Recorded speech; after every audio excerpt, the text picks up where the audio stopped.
त्यानंतर एक मोठी बातमी, एकनाथ शिंदेंच्या विरोधामध्ये ठाण्यामध्ये विरोधक आघाडी सक्रिय झाले। ठाकरे गट आणि मनसेनं ठाण्यामध्ये एकत्रित आज मोर्चाचं आयोजन केलेलं आहे। ठाणेकरांच्या प्रश्नांसाठी रस्त्यावर उतरून आता हे आंदोलन केलं जाणार आहे।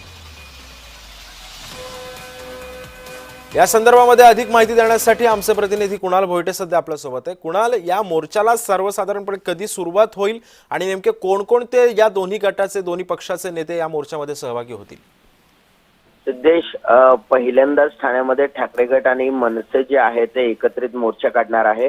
याआधी देखील मनसेने मोठ्या प्रमाणात मोर्चा जो आहे तो काढलेला पाहायला मिळाला होता आणि आता ठाकरे गट आणि मनसे हे एकत्रित मोर्चा काढणार आहेत।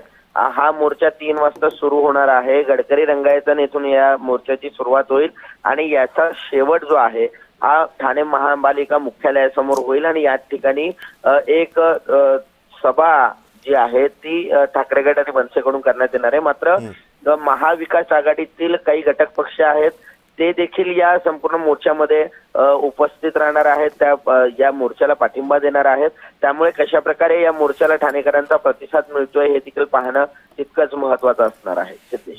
धन्यवाद कुणाल, तुम्ही दिलेल्या अधिक माहितीबद्दल।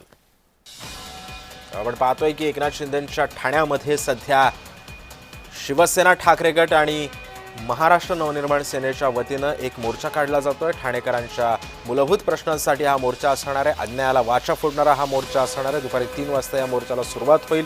या मोर्चाचा एक टीजर सुद्धा एक लॉन्च करण्यात आलेला आहे। त्यामुळे आता या मोर्चाला नेमका कसा प्रतिसाद मिळतो आणि या मोर्चाचा कसा इम्पॅक्ट पडतो हे सुद्धा पाहणं महत्त्वाचं ठरणार आहे।